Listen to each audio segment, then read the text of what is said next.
नमस्कार दोस्तों, जय हिंद, वंदे मातरम। हर भाई बहन के लिए इम्पोर्टेंट वीडियो होने वाला है, गोल्डन वीडियो होने वाला है। गणित के महत्वपूर्ण 30 प्रश्न आपका मॉडल पेपर यहाँ पे तैयार किया गया है बहुत ही मेहनत से। तो ये आपके लिए गोल्डन वीडियो है, अंत तक जरूर देखिएगा। देखिए, पहला क्वेश्चन देखेंगे, डायरेक्टली यहाँ पे क्वेश्चन पे आएंगे। इसके पहले आपके पार्ट को देखने के लिए आपको यहाँ पे कार्ड में जाना है। बाल विकास, इन्वायरमेंट, पर्यावरण के भी आपको प्रैक्टिस सेट मॉडल पेपर मिल जाएगा, ठीक है। तो चलिए स्टार्ट करते हैं। देखिए, क्वेश्चन आपका दिया हुआ है कि P एक ऐसी अभाज्य संख्या है जो 3 से बड़ी है। P एक ऐसी अभाज्य संख्या है जो 3 से बड़ी है, तो P स्क्वायर ऋण 1 हमेशा विभाज्य होगा, विभाज्य होगी। अब देखिए, ऑप्शन आपके दिया है कि 6 से पर 12 से नहीं, 24 से पर 12 से नहीं, 12 से पर 24 से नहीं, 24 से पर ऐसे नहीं।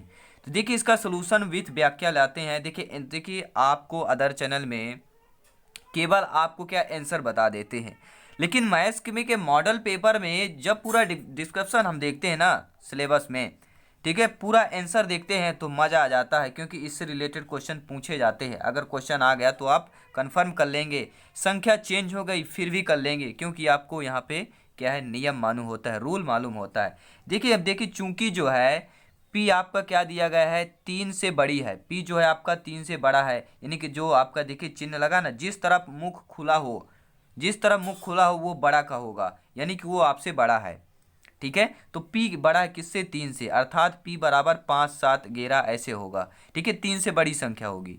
तो अतः क्या करना, P स्क्वायर ऋण 1 में P का क्रम से मान रख देना है। P का क्रम से मान क्या है आपको, +1, ठीक है। देखिए, P स्क्वायर ऋण 1 दिया है तो बराबर क्या होगा, P +1, P -1 कर सकते, लेकिन सभी लोग जानते हैं A square minus B square बराबर क्या होता है, A+B इंटू होता है ना, सभी लोग, हर भाई बहन जानते हैं।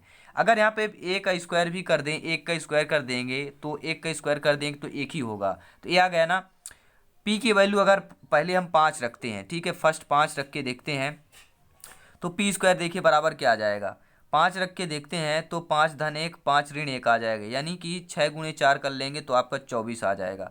फिर पी बराबर 7 रख के देखेंगे तो आपका क्या, पी बराबर 11 आ जाएगा, ठीक है, यानी कि 24 और 11 आ गया। फिर आपको P का मान रख देना है, P बराबर 11 रख देंगे, ठीक है, 48 आ गया। देखिए, P का मान 5 रखने पर 24 आ गया, 7 रखने पर 48 आ गया, और P का मान जब हम 11 रखेंगे तो क्या हो जाएगा भैया, 121 माइनस 1 आ जाएगा, ठीक है, बराबर कितना हो जाएगा, 120 आ जाएगा।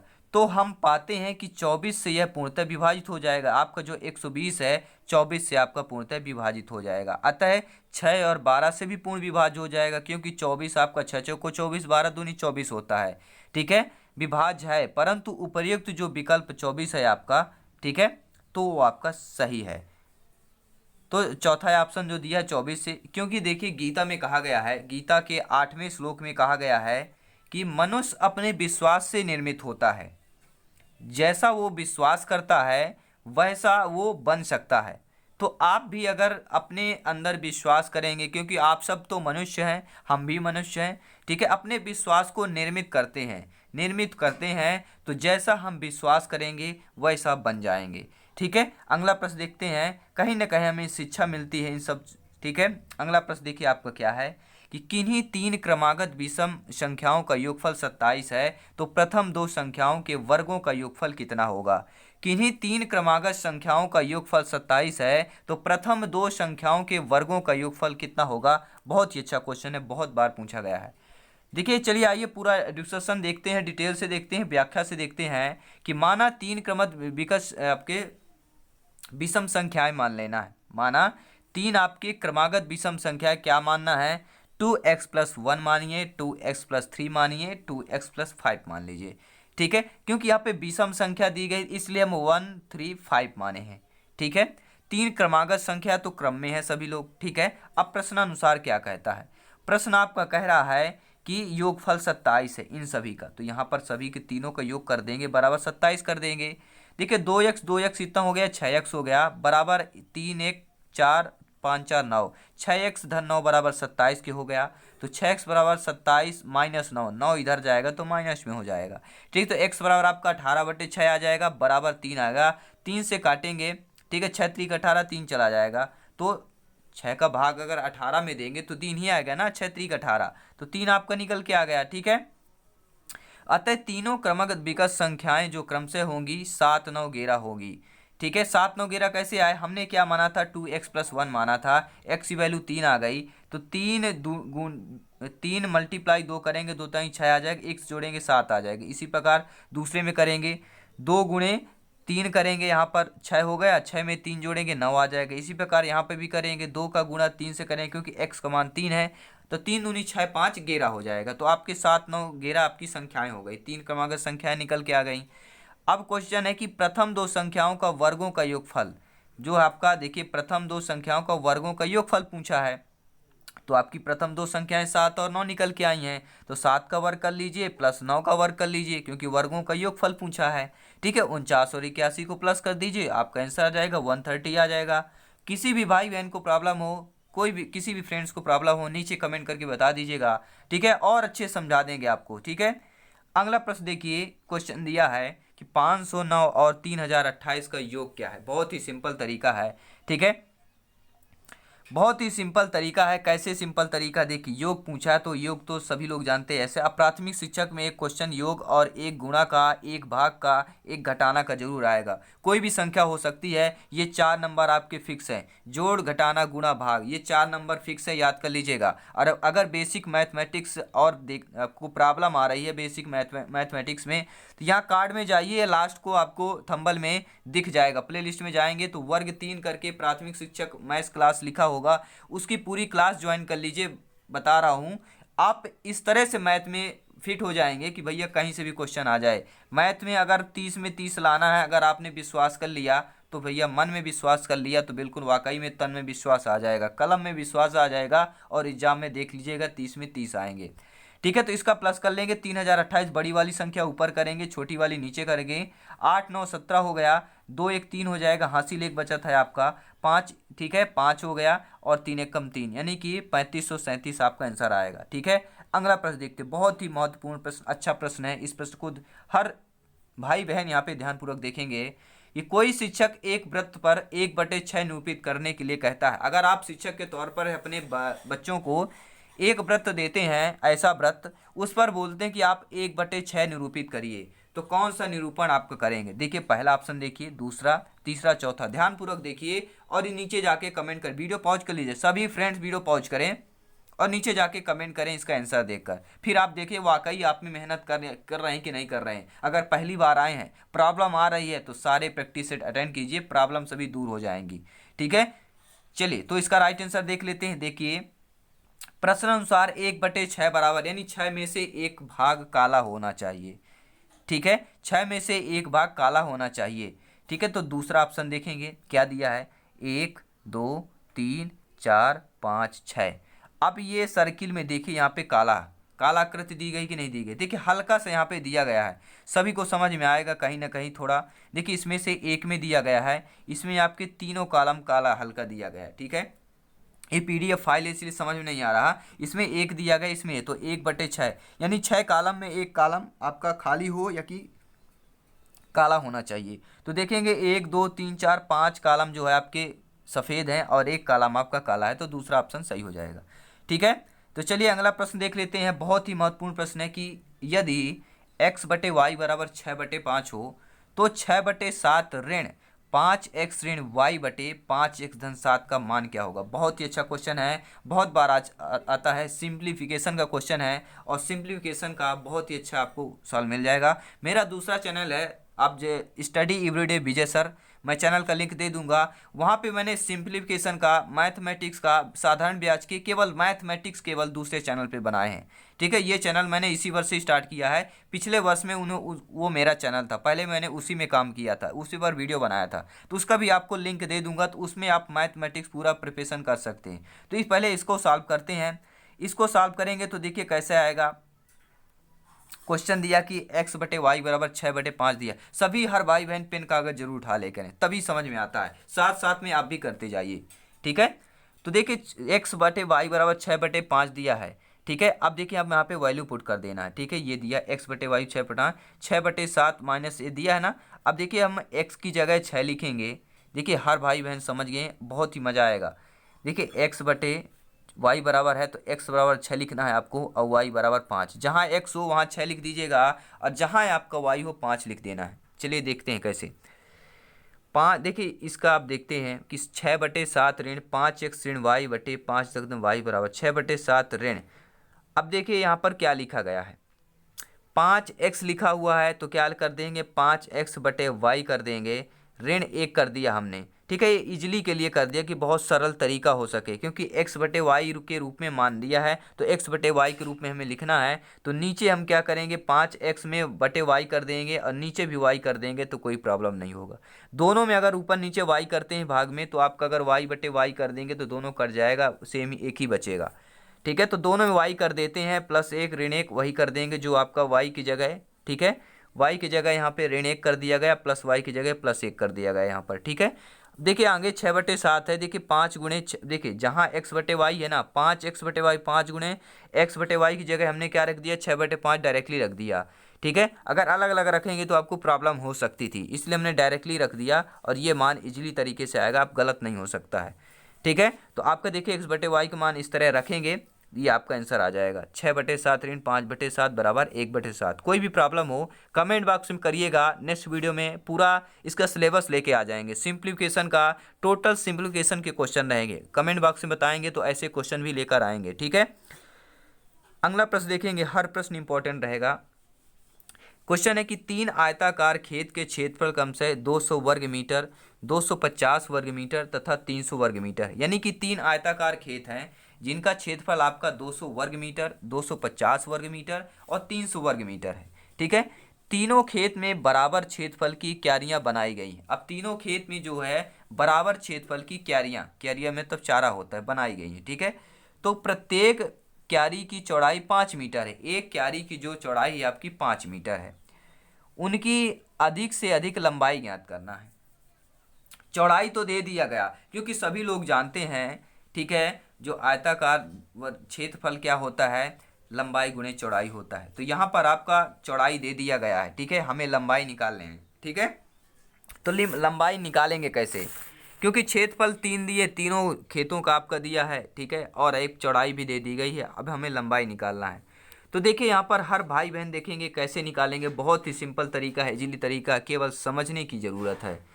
प्रत्येक क्यारी का क्षेत्रफल क्या दिया है 200, 250, 300 वर्ग किलोमीटर। अब क्या करेंगे, इन तीनों का मासा निकाल लेंगे। मासा यानी क्या होता है HCF निकालेंगे। ठीक है, चलिए HCF निकाल लिया हमने। HCF ऐसे निकाला जाता है, देख लीजिएगा। ठीक है, CF कैसे निकाला, पहले डायरेक्टली हम लिख लेते हैं साथ में, फिर 2 से स्टार्ट करेंगे, छोटी छोटी संख्या से भाग देते शुरू करते हैं जब तक लास्ट में कट ना जाए। तो लास्ट में आपका देखिए 4, 5, 6 बचता है।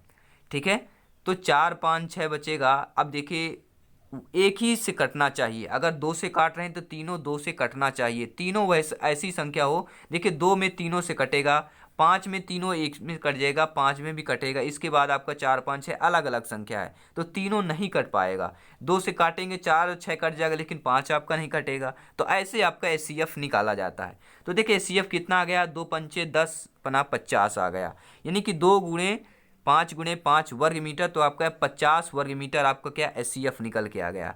तो देखिए 50 वर्ग मीटर HCF निकल के आ गया, मतलब लंबाई गुणे चौड़ाई बराबर क्षेत्रफल होता है, हर भाई बहन जानते हैं। लंबाई गुणे 5 यानी कि चौड़ाई आपका 5 मीटर दिया हुआ था, क्वेश्चन में बोलेंगे आप दिया हुआ था। तो देखिए क्षेत्रफल हमने क्या HCF निकाला 50 निकाला, तो लंबाई गुणे 5 बराबर 50 कर दीजिए। लंबाई 50/5 करेंगे 10 मीटर निकल के आएगा। अब बोलेंगे आपने HCF क्यों निकाला, भैया हमने इसका औसत निकाल लिया। ठीक है, औसत निकालने के बाद चौड़ाई दिया था, लंबाई गुणा करके एक्चुअली निकाल लिया, बराबर आपका चौड़ाई निकल के आ गई, चौड़ाई 10 मीटर निकल के आ गई। बस सिंपल सा आंसर है, सिंपल सा यहाँ पे लॉजिक है, बस आंसर आ गया। केवल प्रैक्टिस करिए। ठीक है, क्योंकि सफलता का मूल पत्र है अभ्यास करना, प्रैक्टिस करना। ठीक है, जो कि हम बार बार आपको कहते हैं। वह बड़ी से बड़ी संख्या ज्ञात कीजिए। अगला प्रश्न है, हर प्रश्न इंपॉर्टेंट है, हर कैटेगरी के क्वेश्चन मिलेंगे, अपडेट क्वेश्चन मिलेंगे, नए क्वेश्चन मिलेंगे कि वह बड़ी से बड़ी संख्या ज्ञात कीजिए जिससे 134, 159, 184 से भाग देने पर प्रत्येक दशा में 9 शेष बचे। मतलब हमें ऐसी बड़ी से बड़ी संख्या ज्ञात करना है। 134 से भाग दें, 159 से भाग दें, 184 से भाग देने पर प्रत्येक दशा में हमें 9 ही शेष बचना चाहिए। अब हर भाई बहन कंफ्यूज में हो गए, भैया अब कैसे सॉल्व करेंगे, 1 मिनट का समय है हमें, ठीक है, कैसे सॉल्व करेंगे। आइए देखिए, घबराने की ज़रूरत नहीं है, विजय सर आपके साथ हैं, रॉकिंग इन्फॉर्मेशन यूट्यूब आपके साथ है। प्रैक्टिस करिए, कैसा भी क्वेश्चन हो, पहाड़ जैसे क्वेश्चन आपको छोटे चूहे जैसे लगेंगे, क्योंकि आप अभ्यास कर रहे हैं। ठीक है, चूहा भी पहाड़ को कोल देता है धीरे धीरे करके, तो आप तो खैर मनुष्य हैं, तो ज़रूर यहाँ पे, ठीक है। तो 134 में -9 कर दीजिए, बराबर 125 आ गया। इसी प्रकार 159 में -9 कर दीजिए, 150 आ गया। इसी प्रकार 184 में 9 कर दीजिए, 175 आ गया। अब 125, 150, 175 ये 3 संख्याएं निकल के आ गई। ठीक है, अभी संख्या, अब इनका क्या करना है, आपको माशा कर लेना है, यानी कि HCF निकाल लीजिए, उसी तरह जैसे पिछले क्वेश्चन में निकाला था। तो HCF निकालेंगे तो 5 5 यानी कि 10 आ जाएगा। 5 25, 10 नहीं होगा, 5 गुणे 5 करेंगे तो 25 आएगा। तो 25 आपका मासा निकल आएगा, यानी महत्तम समावर्तक जिसे HCF बोलते हैं, 25 निकल के आ गया, तो वही संख्या होगी आप, यानी कि वह बड़ी से बड़ी संख्या ज्ञात कीजिए जिससे 134 से भाग देने पर प्रत्येक दशा में 9 शेष बचेगा, तो आपका 25 होगा। अब देखिए हमने -9 क्यों किया, क्योंकि 9 क्वेश्चन में कह रहा शेष बचना, अगर हम यहाँ पे 9 माइनस कर देंगे तो वह आपकी संख्या हो जाएगी जिससे ये कट सकती है। अगर 25 को हम 125 से काटेंगे तो 9 आपका शेष बचेगा। ठीक है, 25 को अगर हम 150 से काटेंगे तो आपका देखिए कितना बचेगा, 9 यहाँ पे शेष बच जाएगा। देखेंगे 159 पूरा कट जाएगा, यहाँ पे 159 है तो 9 शेष बचेगा।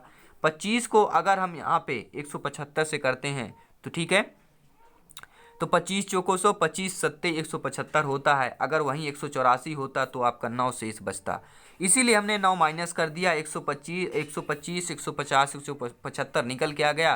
तीनों का HCF निकाल लिया, बस उनका जो HCF यानी कि महत्तम समवर्तक आया, आप गुणा कर लिया, वही आपका संख्या हो गई।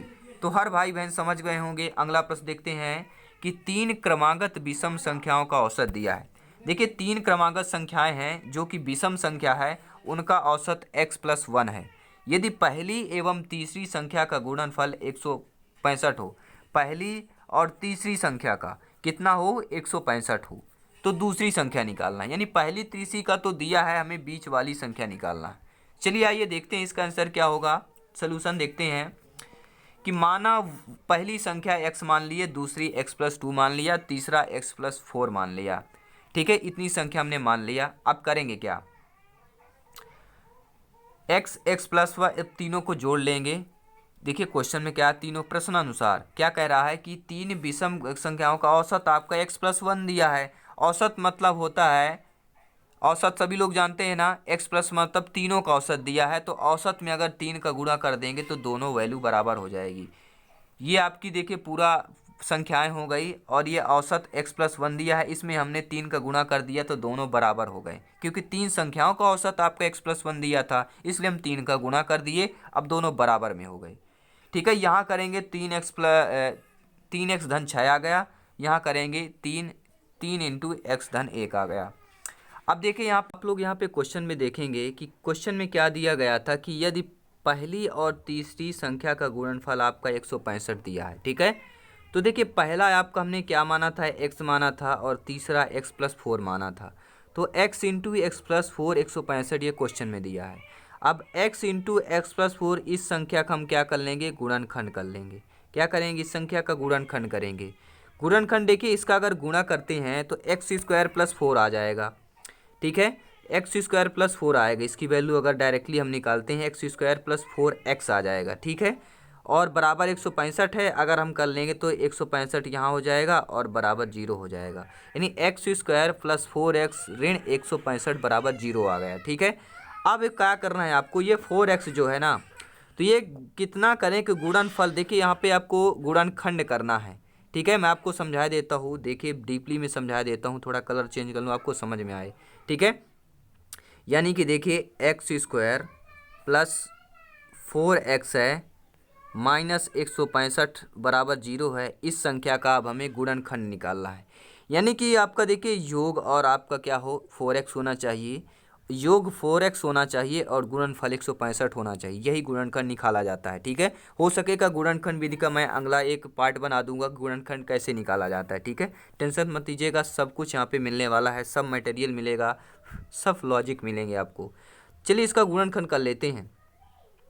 तो एक्स स्क्वायर, देखिए यहाँ पर जो लिखा हुआ है ध्यान दीजिएगा, एक्स स्क्वायर जो ये लाइन लिखी हुई है, एक्स स्क्वायर प्लस 15x ऋण 11x, अगर हम 15x ऋण 11x का योग करेंगे तो क्या आपका 4x आएगा। 15 में 11 करेंगे तो 4 आएगा, 4x आ गया। ठीक है, अब 15 गुणे 11 करेंगे तो 165 आ जाएगा। ठीक है, प्लस 15 और ऋण 11 करेंगे तो ऋण का, क्योंकि प्लस और ऋण का गुणा ऋण ही होता है, तो ऋण 165 आ जाएगा। हर भाई बहन समझ गए होंगे। चलिए अब अगला नेक्स्ट स्टेप देखते हैं। अब यहाँ पे x क्या है, देखिए इस लाइन पे देखिए x कॉमन कर लिया, x प्लस 15 आ गया, ऋण 11 कॉमन कर लिया, x प्लस 15 आ गया, तो x प्लस 15 और x ऋण 11, तो x वर्ग क्या रहा है 11 और ऋण 15, दो संख्या निकल के आई, तो दूसरी संख्या क्या हो जाएगी, x प्लस 2 है तो 11 प्लस 2 करेंगे तो 13 निकल के आएगी। ठीक है, क्योंकि धनात्मक संख्या पहले लेते हैं, तो 13 आपके ऑप्शन में दिया है, तो 13 आपका सही हो जाएगा। ठीक है, अगला प्रश्न देखते हैं। अगला प्रश्न है आपका, बहुत ही अच्छा क्वेश्चन है, बहुत बार पूछा गया है। क्वेश्चन है कि किसी संख्या में 40 विद्यार्थी की औसत आयु 15 वर्ष है, यानी कि 40 विद्यार्थी है, औसत आयु 15 वर्ष है। औसतन मतलब ये है कि 40 विद्यार्थियों को सभी की लगभग, जिसे बोलते हैं 15-15 सभी विद्यार्थियों की है। ठीक है, ऐसा आपका औसत बोला जाता है। तो जब 10 नए विद्यार्थी दाखिल किए जाते हैं, यानी 40 के बाद विद्यार्थी जिनकी आयु 15 वर्ष औसत होती है, फिर इसके बाद क्या करते हैं 10 विद्यार्थी दाखिल यानी कि नए रजिस्टर्ड किए जाते हैं, तो औसत आयु का जो वृद्धि है 0.2% हो जाती है, यानी कि 0.2 वर्ष बढ़ जाती है। ठीक है, तो नए विद्यार्थियों की औसत आयु निकालना है। बहुत ही अच्छा क्वेश्चन है, स्क्रीनशॉट ले लीजिएगा। ये हो सके तो वीडियो पॉज कर पहले क्वेश्चन लिख लें आप लोग, फिर इसके बाद पेन और कॉपी लेके साथ में आप इसको सोल्यूशन निकालें। ठीक है, क्वेश्चन देखिए, क्योंकि सिंपल क्वेश्चन सभी लोग सॉल्व कर लेते हैं, ये आपके मेहनत वाले क्वेश्चन हैं। ठीक है, आपसे मेहनत लेंगे क्वेश्चन। तो 40 छात्रों की कुल आयु क्या है, देखिए मैं मैथ्स का टीचर हूँ, मैथमेटिक्स में बीएससी की हूँ। ठीक है, मेरा मैथ्स बीएससी से है। तो देखिए मैथ्स में मैं आपको ऐसी चीज़ें बताऊंगा जो बहुत ही अच्छा आपको मजा आने वाला है। ठीक है, बहुत ही अच्छा लगेगा, केवल जुड़े रहिए चैनल से केवल, और बेल आइकन प्रेस कर दीजिएगा ज़रूर, ताकि जिसका नेक्स्ट आपका पार्ट आए ना वो बिल्कुल आपको नोटिफिकेशन में रखा मिले कि विजय सर अपलोड किए, नहीं कि आप क्लिक किए और बस लग गए तैयारी में। क्योंकि क्यों लग गए भैया, सिलेक्शन पाना है यहाँ पे। ठीक है, सिलेक्शन पाना है, मैथ में 30 में 30 लाना है, ऑल ओवर 120+ स्कोर क्रॉस करना है। तो देखिए 40 छात्रों की कुल आयु, यहाँ पे देखिए 40 गुणे 15 कर लेंगे तो टोटल आयु अपनी 6 वर्ष निकल के आ गई। जब 10 नए छात्र आ जाते हैं तो 50 छात्रों की आयु क्या होगी भैया, 15 पहले औसत है, 0.2 वृद्धि हो जाती है। ठीक है, तो 15 प्लस 0.2 कर लेंगे। 40 छात्र और प्लस 10 नए छात्रों की आयु निकल के क्या निकल के आएगी भैया, 15.02 कर लेंगे। टोटल छात्र 50 हैं तो दोनों का गुणा कर लेंगे, तो टोटल आपका क्या है वर्ष निकल के आ जाएगा। जैसे यहाँ पे 40 गुणे 15 के 600 वर्ष निकल आए, इसी प्रकार ये भी आपका वर्ष निकल के आ जाएगा। अगला है कि देखिए 600 प्लस 10 नए छात्रों की आयु ठीक है ना, तो 600 ये हो गया, 10 जो नए छात्र हैं उनकी आयु कितनी निकल के आएगी, टोटल आपके 160 आ गई, तो आपका 760 टोटल आ गया। यानी कि 40 छात्र जो थे और जो 10 नए छात्र हैं उनका भी टोटल जो वर्ष है आपका 760 निकल के आ गया। ठीक है, अब करेंगे क्या, 10 नए छात्र में जो आपके 40 छात्र उसमें घटा लेंगे, यानी कि 10 नए छात्र की आयु, यानी कि टोटल आयु 10 नए छात्र और 40 विद्यार्थी जो हैं उनकी आयु। ठीक है, और माइनस कर लेंगे 40 विद्यार्थी की, तो 160 आपके निकल के आ रहा है ना। तो 10 नए छात्रों की औसत आयु क्या निकल के आएगी, 160 आ रहा है। औसत कितने विद्यार्थियों की है, 10 है, तो 160 में 10 का भाग दे देंगे तो 16 वर्ष निकल के आ जाएगा।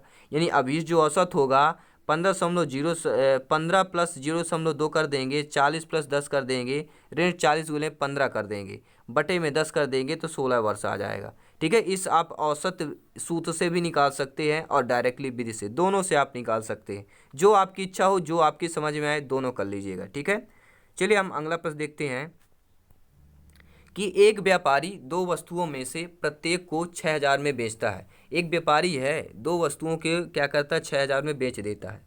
पहली वस्तु को बेचने पर उसे क्या होता है 20% का लाभ होता है, तथा दूसरे पर बेचने पर 20% की हानि होती है। अब उसका शुद्ध जो है लाभ या हानि बताना है, यानी शुद्ध मतलब प्योर, ठीक, एक्चुअली उसका बताना है क्या होगा। देखिए मान लीजिए आपने दो टेबल खरीदा, ठीक है, टेबल 6,000 में खरीदा, 2 टेबल खरीदा। एक टेबल आपने बेचा 20% के लाभ पर, दूसरा टेबल आपने 20% की हानि पर बेच दिया। तो अब आप बताइए आपको हानि हुआ या लाभ हुआ। चलिए आइए देखिए लॉजिक यहाँ पे लगाते हैं, क्या कैसे होगा। देखिए यहाँ पर हानि प्रतिशत का सूत्र क्या होता है, हानि प्रतिशत का सूत्र क्या होता है, लाभ का स्क्वायर बटे 100 कर देंगे। तो 20 का स्क्वायर बटे 100 कर देंगे। देखिए हानि प्रतिशत का लाभ नहीं करेंगे, हानि करेंगे, क्योंकि हानि कितनी प्रतिशत की हुई है, 20% की हानि हुई है। कितने में, 100 में हानि हुई है। तो 20 का स्क्वायर बटे 100 कर लेंगे, यानी 400 बटे 100 कर लेंगे, यानी कि 4%।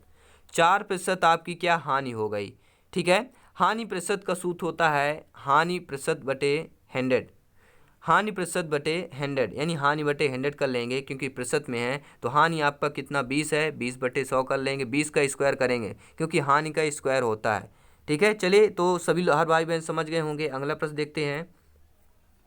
एक लड़के ने 16 के 18 की दर से अंडे खरीदे, यानी कि एक लड़का है 16 रुपये के 18 की दर से अंडे खरीद लिया, ठीक है। 16 रुपये के 18 की दर से अंडे खरीदे और 20 रुपये के 22 की दर से बेच दिए, ठीक है। उसका लाभ अथवा हानि बताना है। चलिए बहुत ही अच्छा क्वेश्चन है, समझ में ना आए तो समझ लीजिएगा। आइए इस ट्रिक के माध्यम से समझते हैं कि प्रश्न अनुसार प्रतिशत लाभ या हानि, बीच वाली संख्याओं का गुणनफल ऋण किनारे वाली संख्याओं का गुणनफल। ये देखिए हमने ट्रिक यहाँ पे लगाया है आपके लिए, ये ट्रिक याद कर लीजिएगा, बहुत ही आपके काम आने वाला है, ठीक है। तो आपको देखिए बीच वाली संख्याओं का गुणनफल कर लीजिए, माइनस से किनारे वाली संख्याओं का गुणनफल कर लीजिए और मल्टीप्लाई 100 कर लीजिए। फिर इसके बटे में आपको करना है कि किनारे वाली संख्याओं का गुणनफल, ठीक है, किनारे वाली संख्याओं का गुणनफल नीचे कर लेना है। तो देखिए कैसे है, बीच वाली किनारे वाली आपने समझ लिया। पहले क्या हुआ, 18 गुणे 20 कर लेंगे, फिर ऋण 16 गुणे 22 कर लेंगे, ठीक है। मैं आपको समझाता हूँ, देखिएगा क्वेश्चन भी देखिए, इसको भी देखिए, ठीक है। 16 और 18 दिया है ना, तो देखिए यहाँ पे पहले 18 कर लिया, पहले का बीच वाली संख्या का गुणनफल, बीच वाली कौन है, 18 और 20, ये वाली बीच वाली हो गई आपकी। तो बीच वाली का क्या गुणनफल कर लेंगे, फिर इसके बाद क्या है माइनस, तो बीच में माइनस लगा देंगे, ठीक है। फिर इसके बाद कह रहा है किनारी वाली संख्या को गुणनफल, तो किनारी वाली क्या है आपकी संख्या हो जाएगी 22 और 16 हो जाएगी, तो इनका गुणनफल कर लेंगे। फिर मल्टीप्लाई 100 कर लेंगे, बटे में क्या करना है आपका, किनारे वाली संख्याओं का गुणनफल। तो किनारे वाली संख्या क्या है, 16 और 22 है, तो इनका गुणनफल कर लेंगे। ये आपकी संख्या है, किनारे और बीच की है, ठीक है। तो समझ गए होंगे ना, पहले बीच वाली संख्या का गुणनफल करना है, माइनस करना है, फिर आपके किनारे वाली संख्याओं का गुणनफल करना है, ठीक है, मल्टीप्लाई 100 कर देना है, बटे में किनारे वाली संख्याओं का गुणनफल कर देना है। ये देखिए आपका आंसर आ जाएगा, ठीक है। आप आंसर करेंगे तो 2 सही 3/11% आपका निकल आएगा, ठीक है। जोड़ घटाना गुणा भाग इतना कर लीजिएगा। हम चलते हैं नेक्स्ट क्वेश्चन की तरफ।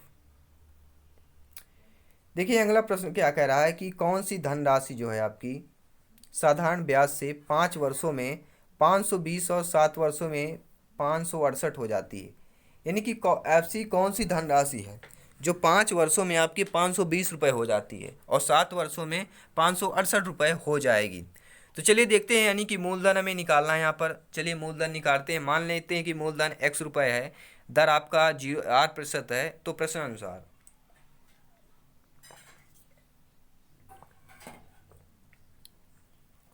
चलिए सॉल्यूशन निकालते हैं। 520 माइनस एक्स कर लेंगे।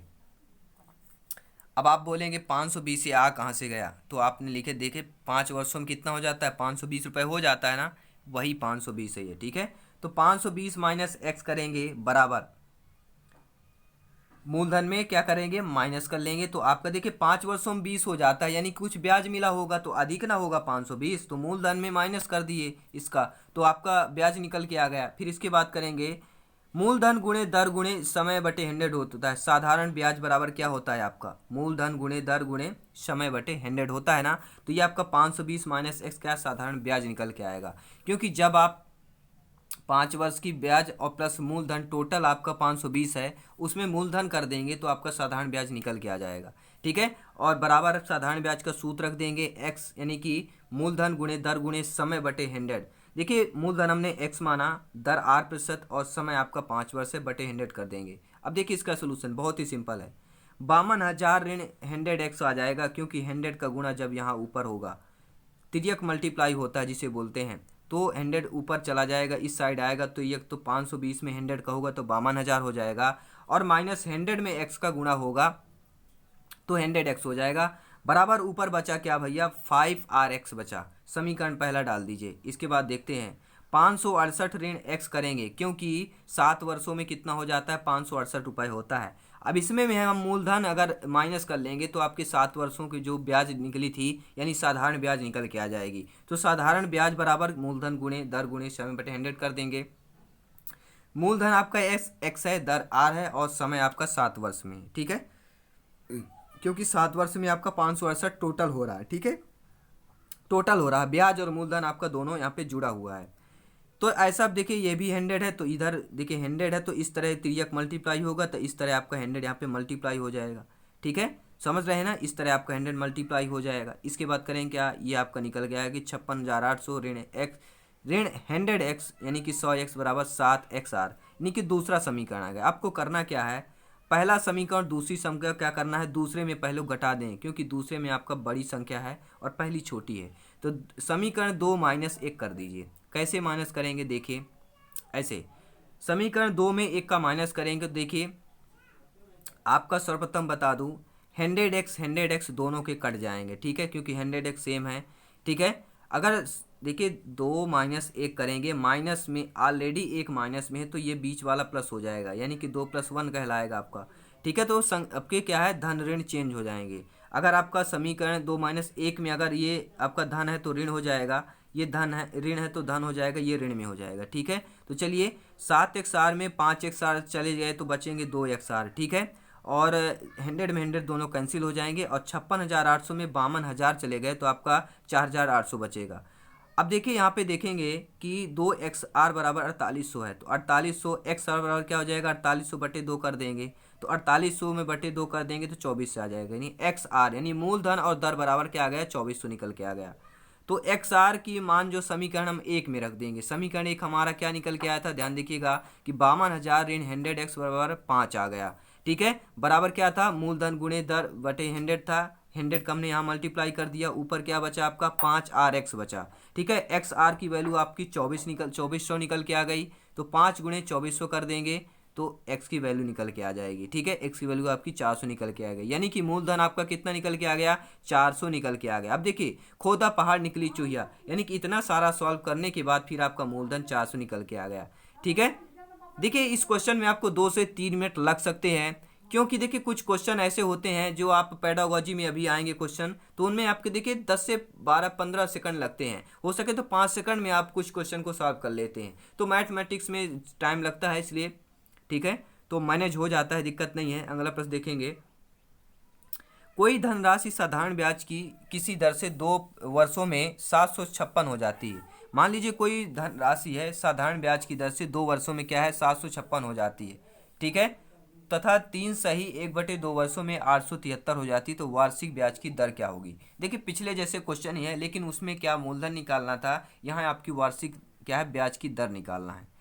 चलिए आइए इसका सोल्यूशन देखते हैं। प्रश्न अनुसार एक मतलब 1.5 वर्ष में क्या है, साधारण ब्याज कितना है, 873 माइनस 756 यानी कि 170 निकल के आएगा, ठीक है। 873 756 क्यों किया, क्योंकि देखिए 873 कितना होता है, 3.5 वर्षों में होता है, और 2 वर्षों में कितना होता है, 756। अब देखिए 350 वर्ष और 200 वर्ष दोनों को माइनस करेंगे तो 1.5 ही वर्ष ना निकलेगा, तो इसीलिए यहाँ पे 1.5 वर्ष में कितना 117 निकल के आ गया। तो 1 वर्ष में क्या निकल के आएगा, 117 गुणे 2/3 कर देंगे तो 78 आपका 1 वर्ष में निकल के आ गया, ठीक है।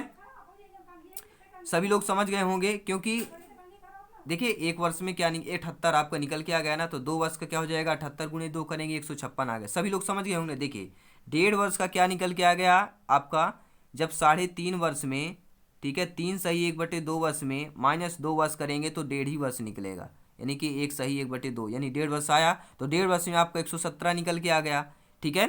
1 वर्ष में क्या करेंगे, 117/2 कर लेंगे, ठीक है। 2/3 क्यों करेंगे, क्योंकि 2 वर्ष में 3 वर्ष, यहाँ पे है ना 3 सही 1/2 दिया गया था ना, और माइनस 1 सही 1/2 दिया गया है, तो 1 सही 1/2 को क्या होगा, कितना होता है, 2 1 कम 2 1 3/2 होता है, लेकिन हमको उल्टा कर लेना है, क्यों, क्योंकि हमें साधारण ब्याज निकालना है और 1 वर्ष का निकाल रहे हैं।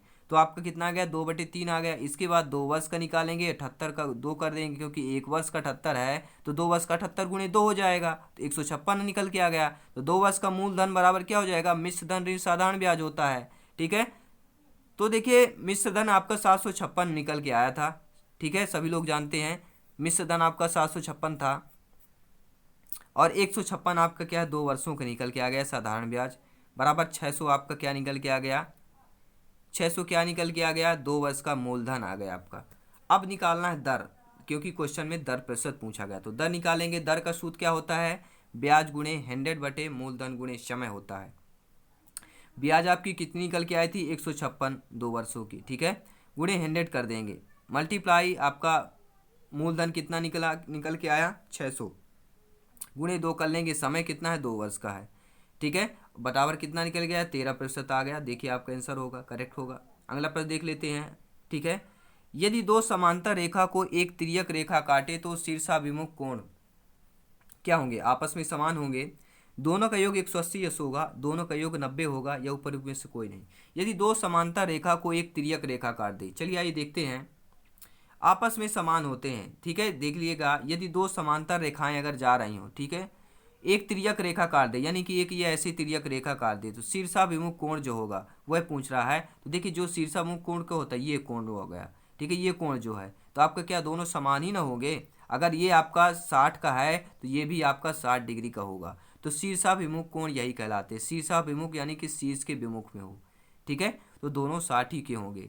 ठीक है, यानी कि जो ऊपर वाला संख्या होगा वही आपका नीचे वाला संख्या का शीर्षाभिमुख, ऊपर वाले तो आपस में समान होंगे। ठीक है, कैसे, देखिए मान लीजिए ये 2 हैं, 3 मान लीजिए, फिर ये संख्या एक काट दे, तो इस कोण का मान, इस कोण का मान, इस कोण का मान, तीनों आपके समान हो गए, क्योंकि ये आपकी जो काट रही है वो रेखा क्या है, बराबर है। ठीक है, तिर्यक रेखा। अगला प्रश्न है 70 का संपूरक कोण बतावें। 70 का संपूरक कोण क्या होगा, तो 70 का देखिए संपूरक कोण कितना होता है, 180 डिग्री का संपूरक होता है। ठीक है, न्यून कोण थीटा से 0 से बड़ा और 90 से कम होता है। ठीक है, थीटा से बड़ा और 90 से कम। ठीक है, 90 से कम होगा, थीटा से बड़ा होना चाहिए, ऐसे करके होगा। ठीक है तो देखिए 70 में कितना जोड़ दें कि 180 हो जाए, क्योंकि संपूरक तो आपका 180 डिग्री का होता है। तो कितना जोड़ दें भैया 70 में, तो बोलेंगे आप 110 जोड़ देंगे 170 में, तो 180 हो जाएगा। ठीक है, अगर 170 है, ठीक है, सॉरी कितना है आपका 70 है, 70 में अगर हम 110 जोड़ देंगे तो कितना हो जाएगा, 180 डिग्री हो जाएगा, यानी आपका संपूरक हो गया। ठीक है चलिए अगला देख लेते हैं कि चक्रीय चतुर्भुज के क्रमिक सम्मुख कोणों के योग का अंतर बताना है। अब चक्रीय चतुर्भुज के जो क्रमिक सम्मुख कोण का अंतर बताना है, तो कितना आएगा, 0 डिग्री आएगा। कैसे आएगा, देखिए चक्रीय चतुर्भुज के सम्मुख कोणों का योग 180 अंश होता है। ठीक है, चक्रीय ये आपका चतुर्भुज जिसे बोलते हैं, ये आपका हो गया, ये आपका चतुर्भुज कहला गया। ठीक है, सम्मुख कोण का योग यानी कि आमने सामने का जो योग होगा 180 होगा। ठीक है, आमने सम्मुख कोण का मतलब होता है मुख। ठीक है, आमने सामने का योग 180 होगा, और इसका आमने सामने 180 होगा। ठीक है, अगर हम क्या कह रहा है क्वेश्चन में, दोनों का 180 होगा, दोनों का योग का अंतर पूछ रहा है, तो दोनों का योग का अंतर क्या होगा भैया, 180 ऋण 180 अंश कर देंगे, दोनों का योग का अंतर क्या हो जाएगा। ठीक है, 0 ही ना होगा। देखिए मान ले, मैं आपको समझा रहा हूँ, बहुत ही डीपली समझाऊंगा। ये व्रत बना है, ठीक है, व्रत को थोड़ा गोला कर दें, आप लोग बोलेंगे ये अंडा जैसे बना दिए सर, ये व्रत हो गया। ठीक है, और ये आपका दिया है चतुर्भुज। ठीक है, अब क्वेश्चन में कह रहा है कि आमने सामने, ये देखिए 90 का है, ये भी 90 का है, तो टोटल 180 हो गया, योग हो गया। योग का अंतर, एक ये 90 का है आपका, ये भी 90 का है। ठीक है, ये 90 का, ये 90 का, तो कितना हो गया, 180 ऐसे हो गया। अब दोनों का योग का क्या अंतर पूछ रहा है, तो 180 में से 180 घटाएंगे तो 0 आ जाएगा। अगला प्रश्न देखेंगे, त्रिभुज के अंतर केंद्र से भुजाओं पर डाले गए लंब को कहते हैं। जो त्रिभुज है उसके अंतर केंद्र के जो भुजाओं से डाला गया जो लंब होता है उसे क्या कहते हैं, अंतर्वृत्त की त्रिज्या कहते हैं। ठीक है, परिवृत्त की त्रिज्या, त्रिभुज के अंतर केंद्र से भुजाओं पर डाले गए लंब को क्या कहते हैं, अंतर्वृत्त की त्रिज्या कहते हैं। क्योंकि त्रिभुज के जो अंतर केंद्र से भुजाओं पर डाले गए लंब को अंतर्वृत्त की त्रिज्या कहते हैं। ध्यान दीजिएगा, बहुत ही इंपॉर्टेंट है, काफ़ी बार पूछा गया है। अब देखिए आता है यहाँ पर, ठीक है, कि 4 समय दूरी से अब वीडियो क्वेश्चन है कि यदि 1 मीटर में बराबर 3.29 फुट हो, यानी 1 मीटर में आपका कितने फुट हो, 3.29 फुट हो, और 6 किलोमीटर प्रति घंटे दर से कितना मनुष्य 3 मिनट में कुल कितने फुट दूरी तय करेगा। यानी कि अभी तक जो क्वेश्चन आपके आते थे किलोमीटर में आते थे, लेकिन इस क्वेश्चन में आपको फुट में निकालना है। कैसे निकालेंगे आइए देखते हैं। सब यहाँ पे व्याख्या है पूरा संपूर्ण, कहीं कुछ प्रॉब्लम होने वाली नहीं है। हम आंसर नहीं, हम यहाँ पे डिस्क्रिप्शन भी बताएंगे ताकि आप लोगों को समझ में आ सके। तो अभी तक आपने चैनल ज्वाइन नहीं किया हो, बेल आइकन प्रेस नहीं किया हो, तो ज़रूर कर लीजिएगा। बहुत ही आगे आने वाले वीडियो और भी हेल्पफुल होंगे और भी मज़ेदार होंगे, ठीक है, जो अपडेट क्वेश्चन लेकर आएंगे आपके लिए। तो प्रश्न अनुसार देखेंगे कि 6 किलोमीटर प्रति घंटे पर, अब देखिए यहाँ पे किलोमीटर प्रति घंटे जा रहा है और समय आपका क्या है, मीटर प्रति सेकंड यहाँ पे दिया है, ठीक है, मीटर प्रति सेकंड दिया है, ठीक है। तो क्या हो जाएगा, क्या हो जाएगा, 5/18 का गुणा होगा, ठीक है, 5/18 का गुणा होगा। इसका हम देखिए जब समय चाल दूरी का पूरा एक वीडियो लेके आएंगे तो आपको बता देंगे। देखिए यहाँ पर किलोमीटर घंटे को मीटर प्रति सेकंड में बदल रहे हैं, इसलिए 5/18 होगा। अगर हम यहाँ पे मीटर प्रति सेकंड से क्या है, यहाँ पे किलोमीटर दिया ना, मीटर प्रति यहाँ पे सेकंड बड़ी, क्योंकि बड़ी यूनिट से जब छोटी यूनिट में चेंज करते हैं तो 5/18 करते हैं, और जब छोटी यूनिट से बड़ी यूनिट में जाते हैं तो 18/5 करते हैं। ध्यान दीजिएगा, बस इतना ध्यान दीजिए। जब छोटी से बड़ी में जाते हैं तो 18/5 करते हैं, और जब किलोमीटर से हम छोटी यूनिट में जाते हैं, मीटर सेकंड में जाते हैं, तो 5/18 कर लेते हैं। तो वही यहाँ पे किया गया है, क्योंकि ये बड़ी यूनिट है, ये छोटी यूनिट है, तो बड़ी से छोटी में जा रहे हैं तो 5/18 का गुणा कर लेना है। यानी कि 6 गुणे 5/18 मीटर पर सेकंड करेंगे तो 5/3 मीटर पर सेकंड क्या आ गया, 1 सेकंड की दूरी आ गई, आपकी चाल आ गई, ठीक है, 5/3 मीटर, 1 सेकंड की चाल निकल के आ गई। अब हमें क्या 30 मिनट का निकालना है, तो 30 मिनट में कितने सेकंड होते हैं, 60 सेकंड होते हैं, और 1 सेकंड में कितना निकल के आया था, 5/3। तो 30 गुणे 60 कर लेंगे, टोटल सेकंड कितने आ गए आपके, 30 गुणे 60 ये सेकंड हो गया, 5/3 आपकी दूरी हो गई। मल्टीप्लिकेशन कर देंगे तो कितना आ जाएगा, 3000 मीटर आपकी कुल दूरी हो जाएगी। यानी कि 1 मीटर कह रहा क्वेश्चन में 3.92 फुट, 1 मीटर में क्वेश्चन आपका कह रहा है कि 3.92 फुट है। तो अब करेंगे क्या, आपका टोटल 3000 मीटर निकल के आ गया, 3000 में क्या करेंगे, 3.2 का गुणा कर देंगे तो बराबर क्या आ जाएगा, 9870 फुट में निकल के आ गया। तो सभी लोग समझ गए होंगे 1 मीटर की वैल्यू 3.29 फुट है, यानी ज़्यादा है। समझ रहे हैं ना, 1 मीटर में यानी मीटर बड़ा होता है, फुट आपका छोटा होता है, ठीक है, समझ लीजिएगा, 1 मीटर बड़ा होगा, फुट आपका छोटा होगा, ठीक है। तो 1 मीटर की वैल्यू 3.92 फुट के बराबर होती है। तो 3.92 फुट का हम 3000 मीटर में गुणा कर देंगे तो टोटल आपका 9870 फुट निकल के आ जाएगा। तो हर भाई बहन को समझ में आ गया होगा यहाँ पे, ठीक है। तो चलिए यहाँ पे अगला प्रश्न देख लेते हैं। सभी प्रश्न इंपॉर्टेंट रहेंगे। देखिए जो शिक्षण शास्त्र के यहाँ पे 10 क्वेश्चन डिस्कस करेंगे, 20 क्वेश्चन जो हम बेसिक मैथ्स के डिस्कस करते हैं, और 10 क्वेश्चन आपके पेडागोजी के डिस्कस करेंगे, जो बहुत ही अच्छे तरीके से केवल 2 मिनट में उनको बता देंगे, ठीक है। क्योंकि मैथमेटिक्स यहाँ पे समझाना बहुत जरूरी है। वीडियो कितना भी लंबा हो जाए लेकिन वीडियो अंत तक जरूर देखेगा, काफ़ी इंपॉर्टेंट क्वेश्चन और भी बाकी हैं अभी। देखिए क्वेश्चन है कि 1.5 मीटर गुणे 2 मीटर गुणे 3.25 मीटर के एक बर्तन की तौल क्या है।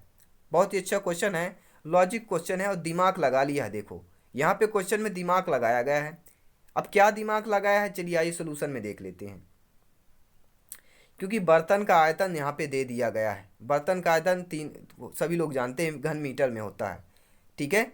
लंबाई, ऊंचाई और चौड़ाई में बर्तन का किसी का आयतन निकालना होना तो लंबाई भी चाहिए, चौड़ाई भी चाहिए और उसका क्या ऊंचाई भी चाहिए, तब आप किसी का पात्र में निकाल सकते हैं आयतन। अगर गिलास में, एक गिलास में पानी है, उसका अगर हमें आयतन निकालना हो तो क्या निकालेंगे, उसकी चौड़ाई, यानी कि गोलाकार होगा उसकी चौड़ाई निकालेंगे, फिर उसकी लंबाई देखेंगे कितना ऊंचा पानी है, फिर इसके बाद क्या देखेंगे, लंबाई, चौड़ाई और ऊंचाई हमने देख लिया पानी कितना है, वो ऊंचाई हो जाएगा, ठीक है, और चौड़ाई निकाल लेंगे और लंबाई उसकी निकाल लेंगे, ठीक है। तो ये आपका घन मीटर में होता है।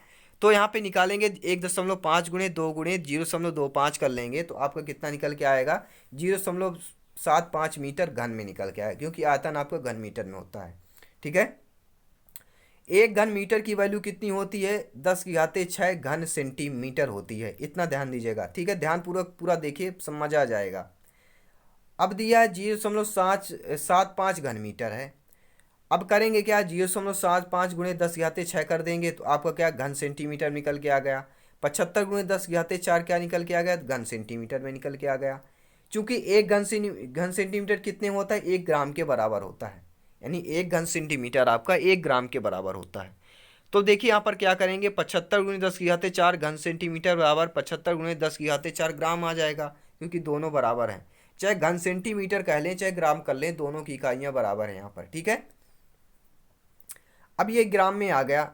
अब देखिए 75 × 10⁻⁴ है, अगर बटे में हम 10⁻³ कर देंगे किलोग्राम में आ जाएगा, क्योंकि किलोग्राम में कितना होता है 1000, 1000 ग्राम बराबर कितना होता है 1 किलोग्राम होता है। 1000 में कितने जीरो रहते हैं भैया, 3 जीरो रहते हैं। अगर हम ग्राम में 1000 का भाग दे देंगे तो आपका किलोग्राम में निकल के आ जाएगा, 10⁻³ कर दिया है, या आप यहाँ पे नीचे 1000 कर लें तो आपका किलोग्राम में निकल के आ जाएगा। तो 750 आपका क्या निकल के आ गया, किलोग्राम में निकल के आ गया। यानी कि जो ये तीनों बर्तनों का तौल क्या हो जाएगा, 750 किलोग्राम हो जाएगा। तो समझ गए होंगे हर भाई बहन। चलिए अगला प्रश्न देख लेते हैं, और वीडियो को शेयर कर दीजिएगा। अगर मज़ा आ रहा है ना तो लाइक करके वीडियो को सभी ग्रुप में शेयर कर दीजिएगा। सबका साथ सबका विकास विजय सर का सपना है, रॉकिंग इन्फॉर्मेशन यूट्यूब का सपना है। घर में रहिए, सेफ रहिए और प्रैक्टिस करते रहिए। Study for home with rocking information YouTube channel.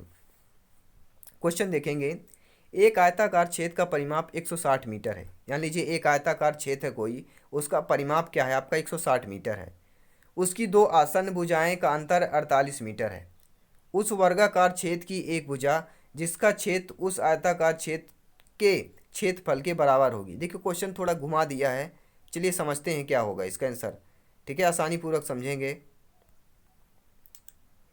देखिए यहाँ पे हमने मान लेना है। देखिए क्वेश्चन जो है पहले आप कॉपी में या रफ में लिख लीजिए करिए, क्योंकि क्वेश्चन यहाँ पे हम आंसर दिखाएंगे तो क्वेश्चन आपको ठीक है समझ में ना आता हो तो क्या करना, आपको कॉपी में वीडियो पॉज करके क्वेश्चन लिख लीजिए करिए। इसके बाद सोल्यूशन देखिए। माना आयत की चौड़ाई x मान लेना है और आयत की लंबाई क्या कर लेंगे, x+48 कर लेंगे, ठीक है। अब x+48 क्यों करेंगे, देखिए भैया दोनों का अंतर, दोनों भुजाओं का अंतर 48 दिया है ना, ठीक है। दोनों भुजाओं का अंतर 48 है, ठीक है। आयत की लंबाई अगर x जोड़ देंगे तो आपको क्या चौड़ाई के बराबर हो जाएगा, ठीक है। लंबाई क्या हो जाएगी, x+48 हो जाएगी आपकी, ठीक है। और परिमाप का आयत क्या हो जाएगा आपका, परिमाप का आयत होता है क्या, 2 गुणे लंबाई धन चौड़ाई होता है। परिमाप का आयतन क्या होता है, 2 गुणे लंबाई धन चौड़ाई। तो लंबाई क्या है x, क्या हमने लंबाई क्या माना है, x+48 माना है, चौड़ाई x माना है। तो 2 गुणे x+48 आ गया आपका। ये आपका परिमाप का आयत का सूत्र होता है, 2 गुणे लंबाई धन चौड़ाई, ठीक है। अब देखिए परिमाप का जो आयत है अब आपका दिया हुआ 160, यहाँ पे देखेंगे, ठीक है। 160 परिमाप दिया है तो 160 बराबर क्या कर लेंगे, 4x/96 कर लेंगे। कैसे, 2 का गुणा 48 से होगा तो 96 आ जाएगा। 2x 2x 4x हो जाएंगे ये आपके, ठीक है। 4x धन 96 हो जाएगा, यानी 4x बराबर 64 निकल के आ जाएगा। कैसे, 160 में अगर हम -96 करेंगे तो 64 ही निकल के आएगा ना। तो x की वैल्यू कैसे आएगी, अब देखिए 4x बराबर 64 है तो x बराबर क्या आ जाएगा, 64/4 कर देंगे, 16 चौको 64 हो जाएगा। तो x की वैल्यू 16 आ जाएगी, ठीक है। अब आयत का क्षेत्रफल निकालते हैं। आयत का क्षेत्रफल क्या होता है, देखिए x क्या है आपका, चौड़ाई है, तो चौड़ाई गुणे लंबाई होता है क्षेत्रफल ना। तो चौड़ाई कितना निकल के आ गया, x यानी कि 16, लंबाई क्या दिया है x+48 यानी कि 16 धन 48। देखिए 16 गुणे 64 मीटर स्क्वायर हो गया, यानी कि वर्ग का क्षेत्रफल कितना निकल के आ गया, 16 गुणे 64 मीटर वर्ग, ठीक है। क्योंकि क्षेत्रफल क्या होता है, भुजा का वर्ग होता है। भुजा आपका क्या है, 16 गुणे 64 है, क्योंकि 16 चौड़ाई है, 64 आपकी लंबाई है। समझ गए हो ना, क्षेत्रफल क्या होता है, भुजा का वर्ग होता है। क्योंकि क्षेत्रफल क्या होता है, भुजा का वर्ग क्यों होता है, क्योंकि उसकी दो भुजाएं होती हैं, एक लंबाई एक चौड़ाई होती है। तो भुजा बराबर क्या होगा, अगर वर्ग है यहाँ पर तो क्या रूट यहाँ पे लग जाएगा, ठीक है। रूट लग जाएगा ना, बिल्कुल लग जाएगा, आप सभी लोग जानते हैं यहाँ पे रूट लग जाएगा, ठीक है। क्योंकि यार ये वर्ग अगर हटेगा तो इस साइड रूट लग जाएगा। या कि आप ऐसा कर सकते हैं, इसको अगर वर्ग करेंगे तो रूट के अंदर क्या है, इसको वर्ग भी ऐसे कर सकते हैं आप, ठीक है। तो समझ गए होंगे ना। अब देखिए रूट लग गया, यानी कि 16 का वर्गमूल 4 होता है, 64 का वर्गमूल 8 होता है। तो 8 चौक 32 आ जाएगा। तो वर्ग की भुजा क्या आएगी, 32 मीटर होगी। अब देखिए खुदा पहाड़ निकली चूहिया, 32 मीटर आपका आंसर निकल के आ गया। अगला प्रश्न देखते हैं, बहुत ही सिंपल है कि कक्षा 3 में एक शिक्षक शिक्षार्थियों को 4562 और 728 का योग करने के लिए कहता है।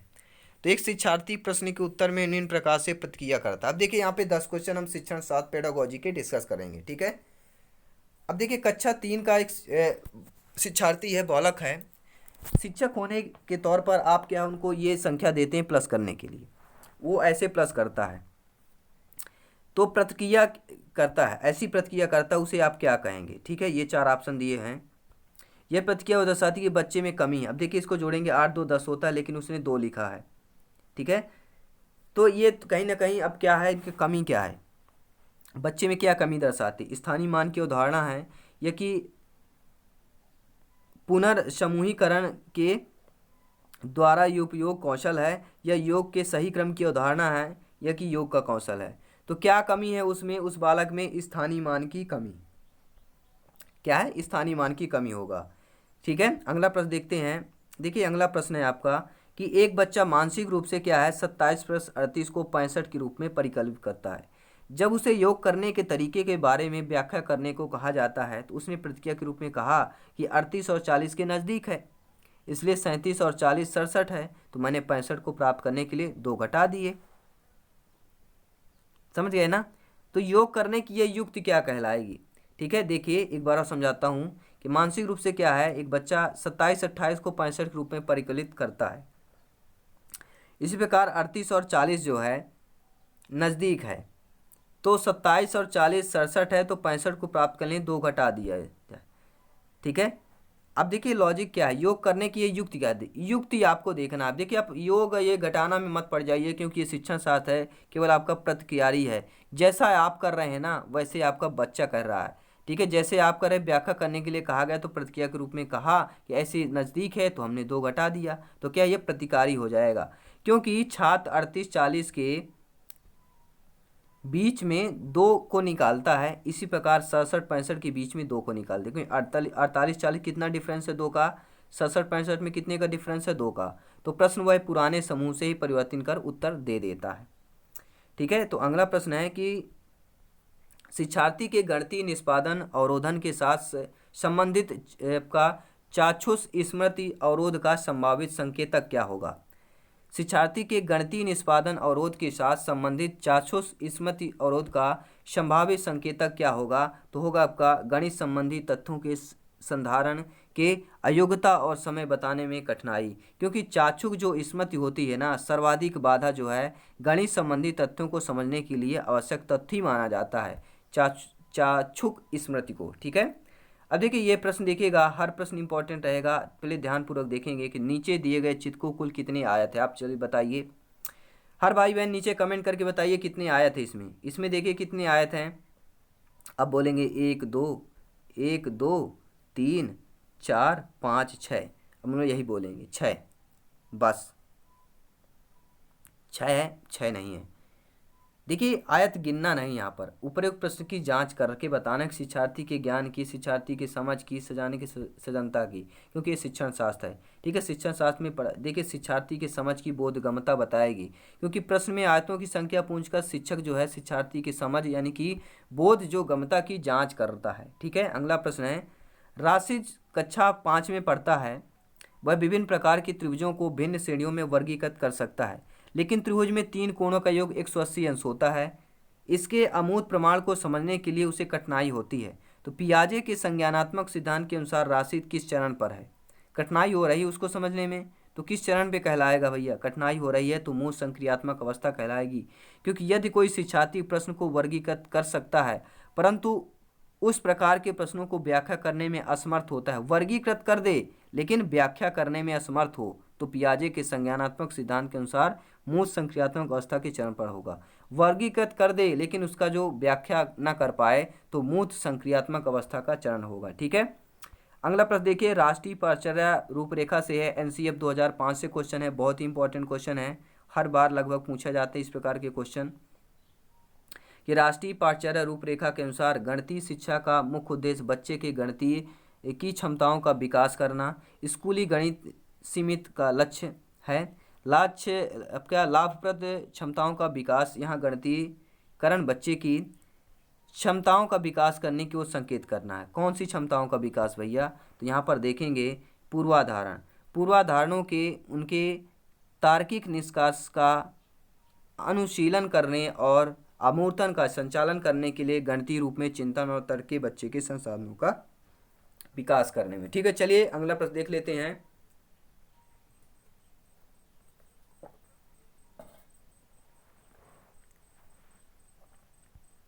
देखिए व्याख्या भी दिया गया है, इसका पीडीएफ फाइल आपको मिल जाएगा डिस्क्रिप्शन में, मैं लिंक दे दूंगा। आपका टेलीग्राम ज्वाइन कर सकते हैं या व्हाट्सएप ग्रुप, दोनों का लिंक दे दूंगा, वहाँ पर आपको ये सारा पीडीएफ मिल जाएगा, टेंशन मत लीजिए। वीडियो को लाइक और शेयर कर दीजिएगा सभी लोग। जिसको जिसको पीडीएफ फाइल चाहिए नीचे कमेंट बॉक्स में जरूर बताएं। जिन जिन भाइयों को कमेंट बॉक्स में बताइए, जिन जिन को पीडीएफ चाहिए कमेंट बॉक्स में बताइए, आपको पीडीएफ मिल जाएगी। ठीक है, तो गणित करने की युक्त रूप में सवाल हल करना शामिल है। अगर गणित की कोई युक्त है के रूप में सवाल हल करना क्या शामिल है, तो क्या शामिल है, क्रियालाप आधारित उपागम कहलाता है। क्योंकि जब सवाल हल करते हैं तो क्या क्रिया करते हैं, तो आपका क्रियाकलाप आधारित उपागम कहला जाएगा। क्योंकि गणित करने की युक्त के रूप को सवाल हल करना क्रियाकलाप आधारित उपागम है। ठीक है, अगला प्रश्न देखते हैं कि एक अच्छा गणितज्ञ होने के लिए क्या जरूरी है। अगर आप एक अच्छा गणितज्ञ होना चाहते हैं तो आपके लिए क्या जरूरी होगा, क्या जरूरी होगा, सभी अवधारणाओं को समझना, लागू करना, उनमें संबंध बनाना। क्योंकि एक अच्छा गणितज्ञ होने के लिए गणित की सभी अवधारणाओं को समझना, लागू करना, उनमें संबंध बनाना जरूरी होता है। ठीक है, चलिए अगला प्रश्न है कि भिन्नों का योग पढ़ाते समय शिक्षक को नीचे दी गई त्रुटि ज्ञात कीजिए। अब टीचर त्रुटि क्या कर रहा है, शिक्षकों को क्या है, शिक्षक मान लीजिए आप शिक्षक हैं और अपने विद्यार्थियों को योग का पढ़ा रहे हैं। ठीक है, भिन्नों का योग, यहाँ पर त्रुटि आप क्या कर रहे हैं। देखिए यहाँ पर सभी लोग देखेंगे जो एलसीएम लेते हैं तो दोनों का गुणनफल होता है, लेकिन यहाँ पर दोनों का प्लस कर दिया गया है। ठीक है, त्रुटि क्या है, त्रुटि आपका यह है कि लघुत्तम समापवर्तक जिसे लासा की अवधारणा को समझने में बच्चों की सहायता करें। ठीक है, जैसे 1/2 + 1/3 2/5 न होकर 5/6 होगा। इस स्थिति में शिक्षक को उपचारात्मक कार्य को लघुत्तम समापवर्तक यानी लासा यानी कि एलसीएम की अवधारणा को समझने में बच्चों की सहायता करना चाहिए। अगला प्रश्न है कि सामान्यतः गणित सीखना कठिन है क्योंकि, सामान्यतः जो गणित है उसका सीखना कठिन है, क्यों कठिन है, क्योंकि इससे जो प्रकृति क्या है, इससे प्रकृति मूलतः अमूर्त है। जो इसकी प्रकृति है क्या, मूलतः अमूर्त प्रवृत्ति है। क्योंकि सामान्यतः गणित सीखना कठिन है क्योंकि इसकी मौलिक संक्रियाएं अमूर्त रूप में होती हैं, जिनको सीखने में बच्चों की कठिनाई होती हैं, जबकि अन्य विषयों में व्यवहारिक ज्ञान के साथ मूर्तता स्पष्ट रूप से झलकती है। ठीक है, तो सभी फ्रेंड से बताइएगा, ये सभी महत्वपूर्ण 30 क्वेश्चन थे। 20 क्वेश्चन हम मैथमेटिक्स से लेके आते हैं, सभी कैटेगरी के क्वेश्चन लेके आते हैं, 10 क्वेश्चन आपके पेडागोजी होते हैं। ठीक है, तो ये आपके मॉडल पेपर 30 महत्वपूर्ण प्रश्न आते रहेंगे। और वीडियो को लाइक और शेयर कर दीजिएगा, और पहली बार चैनल में आए हो तो चैनल को आज ही ज्वाइन करके बेल आइकन प्रेस जरूर करिएगा। नेक्स्ट पार्ट आपके लिए और भी महत्वपूर्ण होंगे, चाहे बाल विकास की बात की जाए, चाहे पर्यावरण की बात की जाए, चाहे लैंग्वेज फर्स्ट और सेकंड की बात की जाए, सभी के लिए इंपॉर्टेंट वीडियो आते रहेंगे। धन्यवाद, जय हिंद, वंदे मातरम। तब तक के लिए धन्यवाद, चलते मिलते हैं नेक्स्ट वीडियो पर। धन्यवाद साथियों, एक बार लास्ट में सभी को जय हिंद, वंदे मातरम। जय हिंद साथियों।